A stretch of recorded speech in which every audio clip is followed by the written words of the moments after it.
Hello नमस्कार friends, आप लोग कैसे हैं। उम्मीद है आप लोग अच्छे होंगे। तो फ्रेंड्स, आज हम अध्ययन करने वाले हैं सीडीपी पेडागोजी, जो कि आने वाले एग्जामों के लिए बहुत ही महत्वपूर्ण है। जिसका जो है अध्याय जो है पहला अध्याय हम पढ़ने वाले हैं, विकास की अवधारणा एवं अधिगम से संबंध। यानी विकास का जो है अधिगम से क्या संबंध है और इसका अवधारणा हम पढ़ने वाले हैं। तो इससे पहले जो लोग इस चैनल को सब्सक्राइब नहीं किए हैं, सब्सक्राइब कर लीजिए और बेल आइकन दबा लीजिए ताकि आने वाला वीडियो का नोटिफिकेशन आपको सही समय पर मिलता रहे।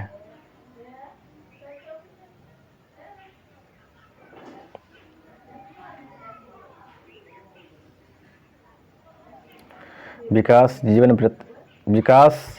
प्रयत्न चलने वाली एक निरंतर प्रक्रिया।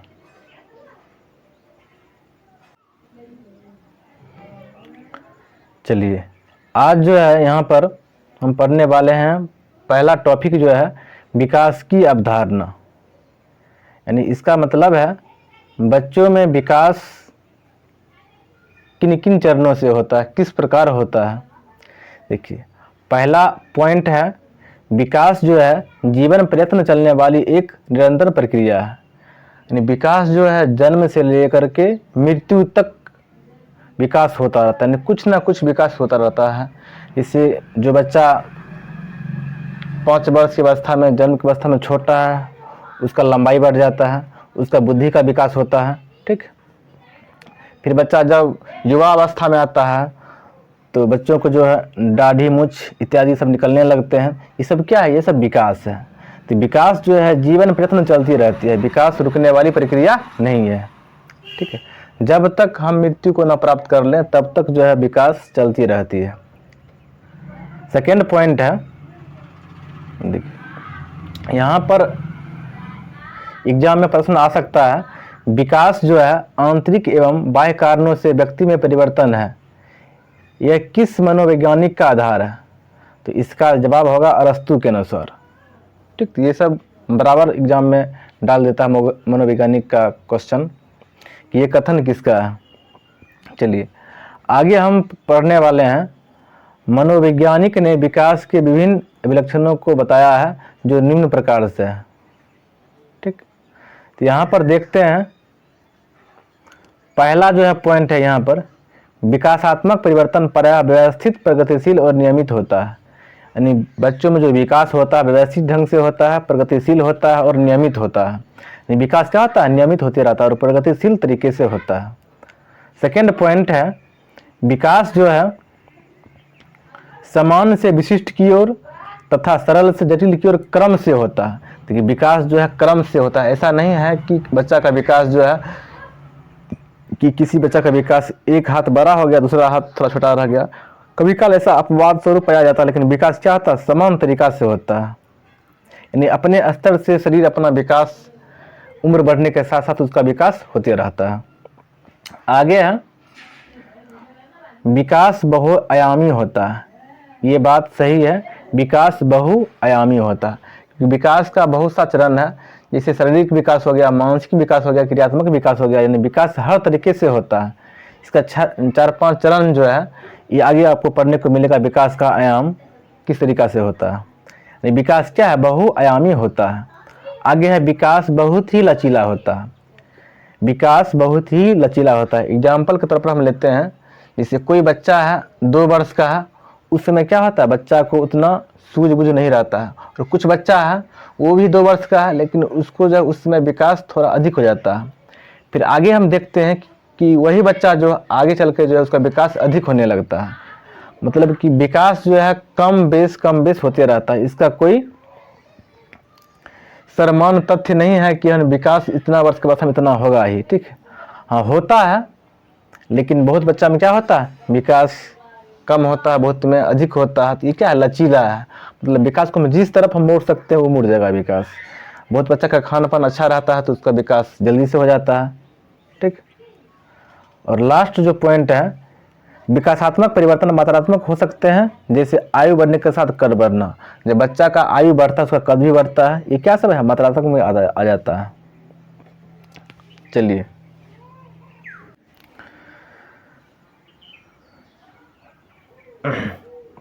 यहाँ पर देखिए अब हम पढ़ने वाले हैं विकास के आयाम। तो यहाँ पर हम देख पा रहे हैं विकास के आयाम को जो है 6 भागों में बांटा गया।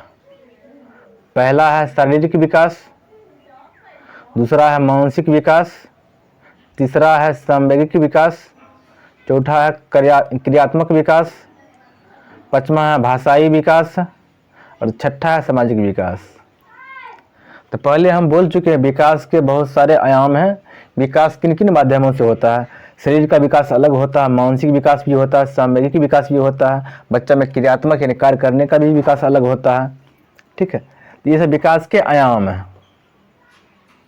तो इसको हम आगे जो है 1 बाय 1 करके हम पढ़ते हैं। पहले हम पढ़ेंगे शारीरिक विकास। यहाँ पर देखिए शारीरिक विकास, देखिए यहाँ पर क्या है, पहला पॉइंट दिया गया है शरीर के बाह्य परिवर्तन जैसे ऊंचाई, शारीरिक अनुपात में वृद्धि इत्यादि इन्हें स्पष्ट रूप से देख सकते हैं। कि कोई भी बच्चा का विकास जो होता है बाह्य परिवर्तन होता है, जैसे उसका ऊंचाई हाइट बढ़ रहा है, हमको दिख पा रहा है कि बच्चा जो है इससे पहले 4 फुट का था 5 फुट का हो गया, इसका हाथ 1 फीट का था अब 1.5 फीट का हो गया। मतलब इसका जो है विकास हम बाह्य तरीका से अपने नज़रों से देख पाते हैं। ठीक, और जो है शरीर के आंतरिक विकास जो होता है इसको हम बाह्य रूप से नहीं देख पाते हैं। जैसे अंदर में जो विकास हो रहा है, जैसे आंत का विकास हो गया, उसका जो खाना पचाने का जो है अमाशय है, आंत है, और बहुत सारी जो है अंदर में ग्रंथियां हैं, उसका विकास पहले वो छोटा था अब कुछ बड़ा हो गया। इस विकास को हम देख नहीं पाते हैं। ये सब क्या आता है, जितना भी शरीर के आंतरिक और बाह्य विकास जो है ये सब शरीर के विकास में आता है। और इसका जो है प्रभाव कहाँ पर देखा जा सकते हैं, इसको देखिए। शारीरिक विकास पर बालक के आनुवंशिक गुणों का प्रभाव देखा जा सकता है। यानी शारीरिक विकास जो है बालक के उनके माता पिता के गुणों पर निर्भर करता है। जैसे किसी बच्चे के जो है माता पिता नाट्य हैं तो उसका बच्चा भी नाट्य हो जाता है। लेकिन क्या होता है कभी काल जो है बच्चा का जो है माता पिता जो है भले नाट्य होते हैं लेकिन बच्चा क्या होता है वो हाइट में बड़े हो जाते हैं। इसका प्रभाव देख सकते हैं। इसके अतिरिक्त जो है बालक के परिवेश एवं उसकी देखभाल का भी उसके शारीरिक विकास पर प्रभाव पड़ता है। देखिए यहाँ पर जो है कहने का मतलब है बच्चा जो है जिस परिवेश में रहता है उस तरह के बच्चा का विकास होता है, उस पर प्रभाव पड़ता है। अगर बच्चा जो ग्रामीण क्षेत्रों में है उस पर प्रभाव जो है ग्रामीण क्षेत्र के अनुसार जो बच्चा का विकास होता है उस तरीके के विकास उसमें होने लगता है। और उसी बच्चा को अगर हम शहरी क्षेत्रों में भेज देते हैं तो उसका विकास कुछ अलग होता है। अगला पॉइंट है बच्चों की रुचियां, इच्छाएं एवं एक तरह से उसका पूर्ण व्यवहार शारीरिक वृद्धि एवं विकास पर ही निर्भर करता है। देखिए बच्चा को जो इच्छा है, खाने की इच्छा है, पढ़ने की इच्छा जो है ये शारीरिक वृद्धि के विकास पर ही निर्भर करता है। जैसे किसी बच्चा का जो है देह जो है दुबला पतला है, ठीक, शरीर में खून की कमी है तो उसकी इच्छाएं कम होती है, पढ़ने की, लिखने की, कोई भी कार्य करने की इच्छा क्या होता है बहुत कम होता है। इसीलिए जो है बालक को शारीरिक विकास की होना बहुत ही महत्वपूर्ण है। अगला पॉइंट है मानसिक विकास या संज्ञानात्मक विकास। देखिए मानसिक विकास में क्या सब आता है, यहाँ पर पहला पॉइंट दिया गया है मानसिक विकास में कल्पना करना, स्मरण करना, विचार करना, निरीक्षण करना, समस्या समाधान करना, ये सब क्या है मानसिक विकास के अंतर्गत आता है। क्योंकि मानसिक क्रिया के द्वारा जो हम कल्पना कर सकते हैं, कोई भी विचार कर सकते हैं, ठीक। और आगे जो है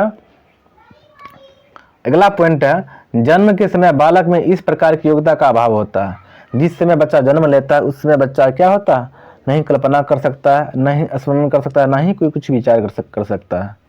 तो उस समय क्या था जन्म के समय बच्चा का जो है इसका अभाव होता है, इस योग्यता की अभाव होता है। धीरे धीरे आयु बढ़ने के साथ उसमें मानसिक विकास की गति भी बढ़ जाती है। जब बच्चा की आयु बढ़ती है तो धीरे धीरे क्या होता है बच्चा कल्पना करने लगता है, विचार भी करने लगता है, ठीक। ये जितना भी है ये सब क्या आता है मानसिक विकास के अंतर्गत आता है। और अगला टॉपिक है सांवेगिक विकास। संवेगिक, देखिए संवेगिक मतलब क्या होता है, संवेग जिसे हम भाव भी कह सकते हैं, मतलब कि अंदर में महसूस कर सकते हैं। संवेग का अर्थ होता है ऐसी अवस्था जो व्यक्ति के व्यवहार को प्रभावित करता है। संवेग का अर्थ होता है ऐसी अवस्था जो व्यक्ति के व्यवहार को प्रभावित करती है। जैसे हम देखते हैं, क्रोध है, भय है, घृणा है, आश्चर्य है, ये सब क्या है, व्यक्ति के व्यवहार को प्रभावित कर देता है।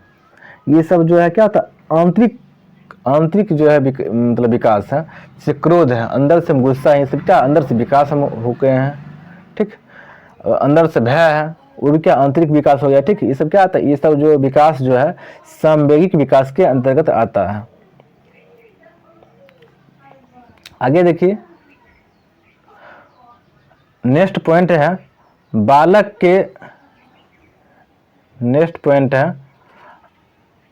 बालक के संतुलित विकास में उसके संवेगात्मक विकास की अहम भूमिका होती है। देखिए, बालक के विकास में अगर क्रोध, भय, घृणा, आश्चर्य, खुशी, स्नेह ये सब नहीं है तो उसका विकास हो पाना निश्चित नहीं है। मतलब बच्चा को विकास सही ढंग से नहीं हो पाएगा। बालक के संवेगात्मक विकास पर पारिवारिक वातावरण भी प्रभाव डालता है। अगर कोई बच्चा है, अगर उसको घर में दबाव पड़ रहा है, उसको समय पर उचित चीज नहीं व्यवस्था की जा रही है, तो क्या होता है, बच्चा को प्रभाव डालता है, मन में घृणा होता है, क्रोध होता है, इससे बच्चा जो है और भी खराब हो जाता है। तो आगे हम पढ़ेंगे।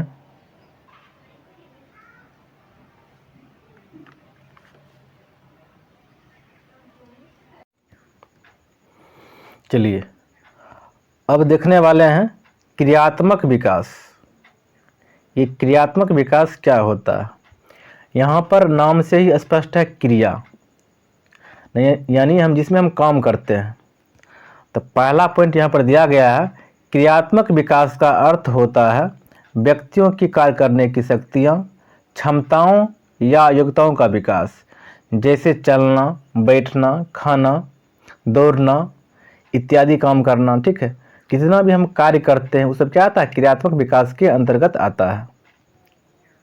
चलिए, आगे है भाषाई विकास।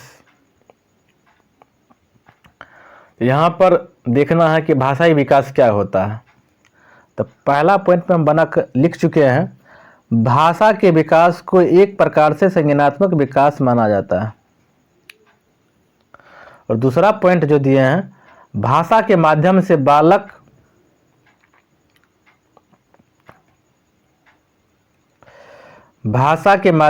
बालक अपने मन के भावों, विचारों को एक दूसरे के सामने रखता है एवं दूसरे के भावों, विचारों एवं भावनाओं को समझता है। अगर समाज में भाषा नहीं है, ठीक, तो वहाँ पर हम किसी भी चीज़ को समझना, बोलना बहुत ही कठिन हो जाता है।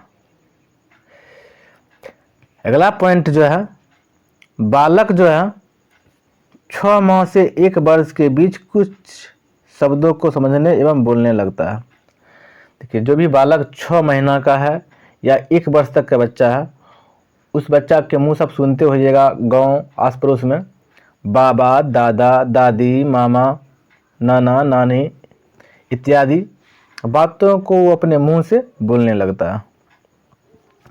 चलिए, आगे पॉइंट दिया गया है, 3 वर्ष की अवस्था में वह कुछ छोटे वाक्यों को बोलने लगता है। जब बच्चा 3 वर्ष का हो जाता है तो बच्चा कुछ वाक्य को बोल देता है, जैसे दद्दा, खाना, खाई, इस तरह से जो है, मतलब उस जैसा समाज में रहता है उस तरीका से व्यवहार या उस तरीका के भाषा का प्रयोग करने लगता है, वाक्यों का बोलने लगता है। और जो है अगला पॉइंट है,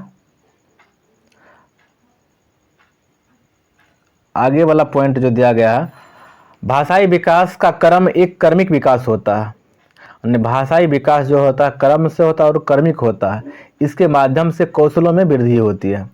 अगर भाषा नहीं है तो हम किसी के सामने कुछ ना बोल सकते हैं, ना वो क्या बोल रहा है उसको हम समझ पाएंगे, ठीक। इसलिए भाषा को रहना बहुत ही जरूरी है। भाषाई विकास अगर नहीं है तो बच्चा जो है या बालक जो है उसका संपूर्ण विकास नहीं हो पाएगा।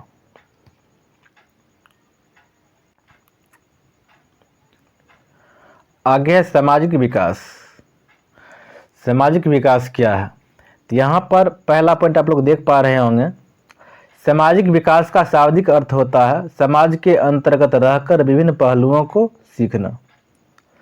समाज में अगर हम रहते हैं तो वहाँ पर देखते हैं कौन सा व्यक्ति किस तरह का व्यवहार करता है, क्या बोलता है, नहीं बोलता है, वो सब चीज़ जो है हम समाज में ही सीख पाते हैं।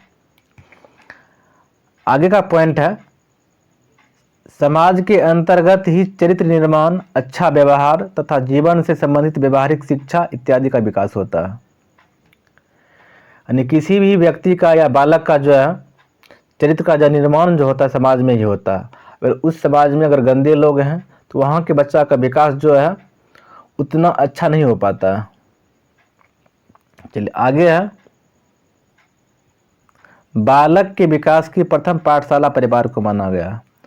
देखिए बालक को जो विकास मिलती है उसकी प्रथम पाठशाला जो परिवार है, यानी परिवार में पहले वो बोलना सीखता है, जैसे पापा, दादा, मामा इत्यादि बात जो है परिवार में सीखता है। इसके बाद जब परिवार से बाहर निकलता है तो चाचा, चाची, भैया, नानी इत्यादि बातों को बोलने लगता है।